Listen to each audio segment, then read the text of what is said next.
Bonsoir à tous, soyez les bienvenus pour suivre avec nous ce journal de 22 h à la une de l'actualité.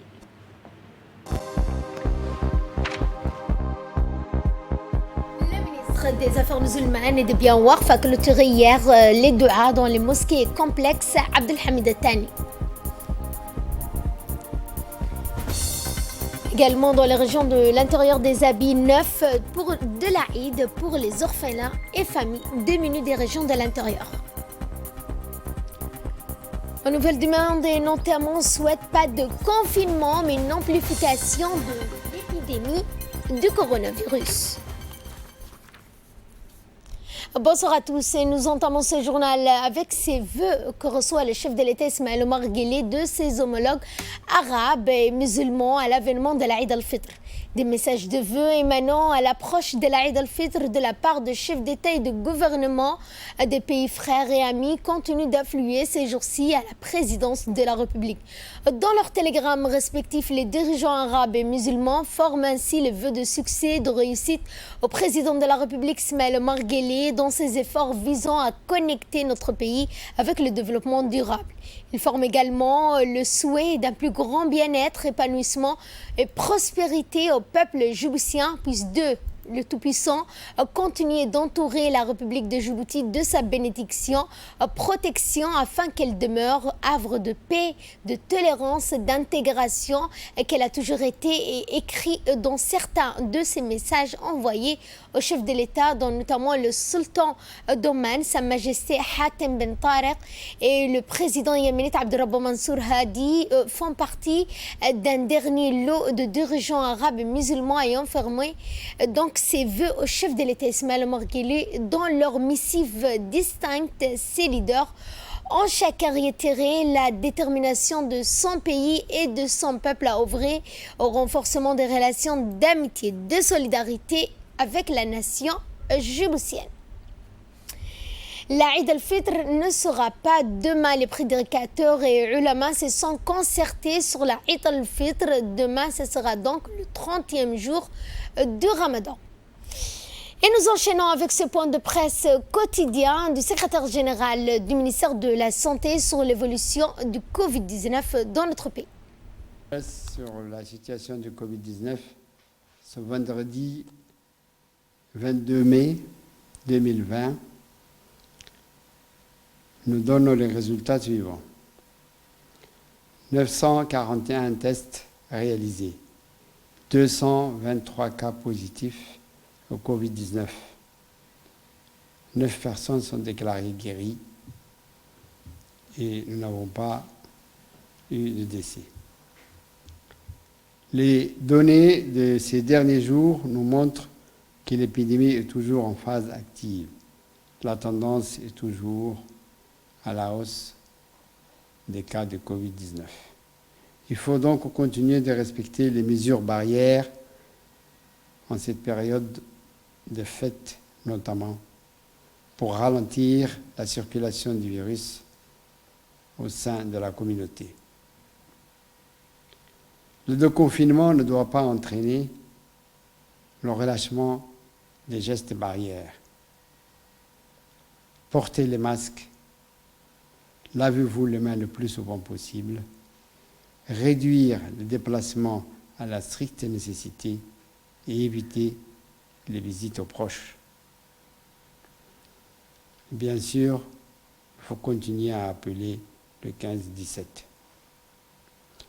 Pour ce qui est du bilan global, il se décline ainsi. 22 097 tests réalisés, 2270 cas positifs au Covid-19, 1064 cas sont confirmés guéris et nous déplorons toujours 10 décès. Merci, restez vigilants. Je vous l'annonçais en début de journal, le ministre des Affaires musulmanes, de la Culture et des Biens Warf prend part à la clôture des douas organisés chaque jeudi soir dans différentes mosquées de la ville et des régions de l'intérieur. Et bien donc ce jeudi soir, c'était bien à la mosquée Abdelhamid Tani, accompagné de Mahmoud Al Youssouf, ont pris part à la clôture de Dua organisée dans cette mosquée située au Saloum Ouest, des iftars collectifs suivis de séances d'invocation d'Allah, le Très-Haut, afin qu'il puisse nous couvrir de sa miséricorde, de sa protection face à cet ennemi invisible qu'est le coronavirus.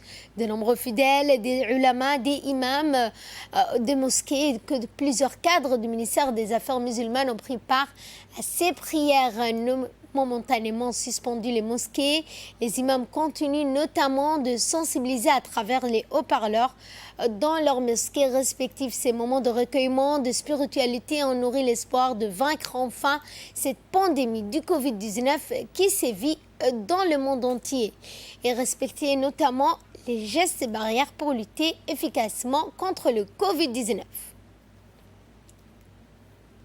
Le ministre de l'enseignement, Mahmoud Ali Youssouf, Moustapha Mohamed a signalé les personnel pédagogique. Le ministre de l'Éducation nationale et de la formation professionnelle a dirigé hier les travaux d'une réunion en vidéoconférence en présence de son comité de pilotage ayant réuni quelques 250 participants qui ne sont qu'un échantillon représentatif de l'ensemble des personnels pédagogiques techniques ayant porté ce grand projet téléenseignement. Il s'agit notamment d'enseignants, d'inspecteurs pédagogiques, de conseillers d'établissements et des directeurs d'établissements. Le secrétaire général du MENFOP, M. Mohamed Abdallah Mahyoub, a fourni le bilan chiffré mettant en exergue l'ampleur de ce projet qui a permis à plus de 150 élèves de tout niveau et ordre d'enseignement de pouvoir poursuivre leur scolarité. Et justement, je vous propose de suivre l'intervention du ministre de l'Éducation nationale et de la formation professionnelle. Le ministre du Travail chargé de la réforme de l'administration a lancé conjointement avec le ministère du Commerce des opérations de contrôle du marché du travail. Objectif étant donc de viser à faire respecter les mesures barrières et les précautions à observer sur les lieux de travail, et ce conformément au décret présidentiel numéro 80 du 10 mai portant sur la levée partielle des mesures exceptionnelles de prévention contre la propagation du Covid-19. Les résultats exemptés de ces contrôles conjoints diligentés par les entités étant donc l'inspection du ministère du Travail. Ces contrôles se poursuivront sur l'ensemble du territoire national.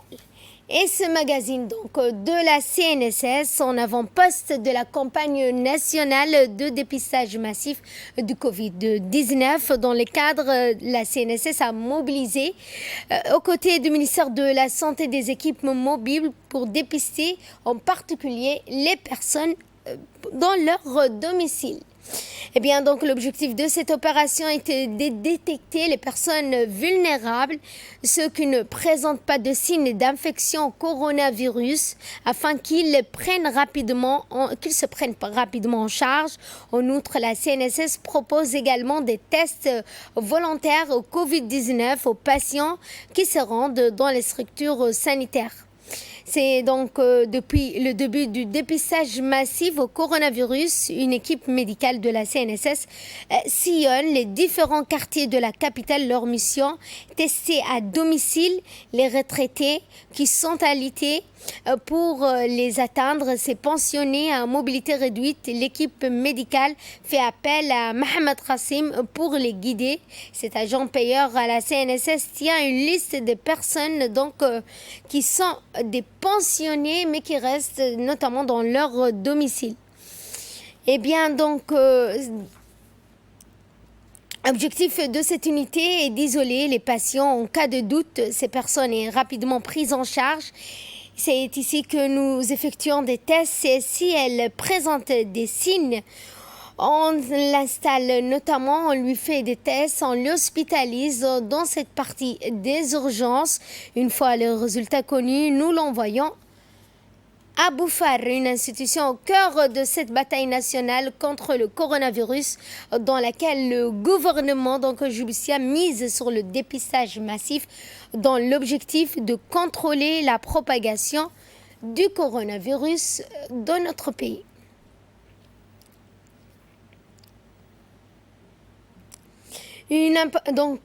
Dans cette semaine, une opération de distribution de vivres alimentaires destinés aux familles vulnérables et nécessiteux de la localité de Omar Djega, dans la localité d'Arta, a eu lieu en présence du premier adjoint du préfet, M.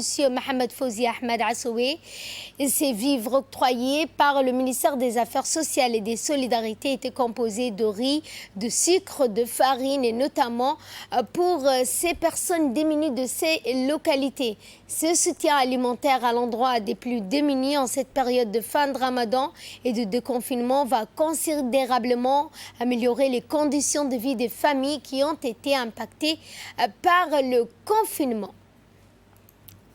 Toujours à Arta, où un important atelier de présentation et de concertation de l'EDD a lieu dans la salle de conférence du Senihel Center d'Arta cette semaine, en présence du préfet de la région d'Arta, M. Mohamed Cheko, du président du conseil régional d'Arta, des principaux collaborateurs du préfet, des élus régionaux, notamment cet atelier de présentation de ces concertations s'inscrivait dans la phase d'étude d'impact environnemental, social, qui est en cours de réalisation par les consultants et cadres du projet de l'EDD et avait pour but de dialoguer, de collecter les doléances et des recommandations des chefs coutumiers ainsi que des autorités locales. Également dans l'actualité, l'association pour la protection des plus démunis et des orphelins de la région d'Ali Sabié a organisé hier après-midi au conseil régional d'Ali Sabié la 11e édition du concours de récitation de Saint-Coran dédié cette année aux enseignants du Saint-Coran confinés dans la région d'Ali Sabié. La cérémonie a vu la participation du préfet de la région d'Ali Sabié, Aden Migane, le vice-président du conseil régional Nour Saïd Geldon, le président de l'association Abto Omar. Cette année, l'association Abto a pris l'incitatif d'offrir des récompenses aux différents enseignants du Saint-Coran dans la région. À l'approche de la Eid al-Fitr, les parlementaires de la région d'Ali Sabié ont procédé à la distribution d'habits neufs aux orphelins et aux familles des plus démunies de la région à Sajouk. L'opération de distribution s'est déroulée au siège de l'annexe RPP de la ville d'Ali Sabié en présence du parlementaire de la région, député Elmi Mahabé Waes, du député Abdessikiyé Dirié, du président de l'annexe RPP d'Ali Sabié, M. Mohamed Ibrahim, ainsi que des membres des familles des personnes bénéficiaires. Au total, 150 enfants orphelins ou issus de familles les plus démunies ont bénéficié de cette noble initiative et devront fêter la fête de l'Aïd dans la joie et l'allégresse. Direction la ville de Bok, où l'Union nationale des femmes djiboutiennes du ministère de la Femme et de la Famille, en collaboration avec le ministère de la Santé du PNUD, le programme des Nations Unies pour le développement, a lancé hier une campagne de distribution de kits de vêtements, de produits d'hygiène dans les régions de l'intérieur du pays. Cette campagne de distribution de kits d'hygiène, de vêtements, de moustiquaires s'adresse avant tout aux familles les plus démunies des 5 régions de l'intérieur. L'UNFD, à sa tête, Mme Khadra Mahmoud Haït, ont distribué à 100 ménages ces kits en présence de la représentante de l'UNFD de la région, du préfet de la région. C'est ainsi que dans la région de Bok, des habits neufs ont été octroyés aux orphelins. Le président de l'annexe RPP de la région de Bok, le représentant des autres annexes et fédérations régionales ont procédé à la distribution de lots de vêtements destinés à 150 orphelins de la région de Bok. Ces enfants pourront d'ailleurs fêter la Eid al-Fitr dans la joie et l'allégresse, comme chaque enfant de cette république, surtout en ce moment crucial de l'histoire de l'humanité confrontée à l'épidémie du coronavirus. Ils ont notamment rendu hommage au chef de l'État Ismaël Omar Guelleh. Autres dons de distribution des habits neufs de l'Aïd al-Fitr se poursuivent dans la région de Dobok. L'association Difou, l'association Arkena Dobok s'associe pour aider les populations vulnérables de tout âge confondu en leur octroyant des habits neufs. C'est ainsi que 100 personnes ont été donc les bénéficiaires de ces habits ont été présents le président de l'association Difou et notamment Monsieur Amin Shamsen Saleh. Et de là, nous passons à ce qui domine l'actualité internationale. Pas de confinement, mais une amplification de l'épidémie du coronavirus. Et on souhaite que ça se passe. La Suède est l'un des rares pays qui a choisi de ne pas confiner sa population pour enrayer la propagation du coronavirus. Et avec le recul, le nombre de morts par million est finalement bien plus élevé en Suède que chez ses voisins nordiques. Beaucoup de spécialistes estiment donc que les méthodes suédoises est un échec, alors que ces dernières semaines, à travers le monde, de nombreux pays ont levé les mesures de confinement prises contre la propagation du Covid-19. La Suède se démarque.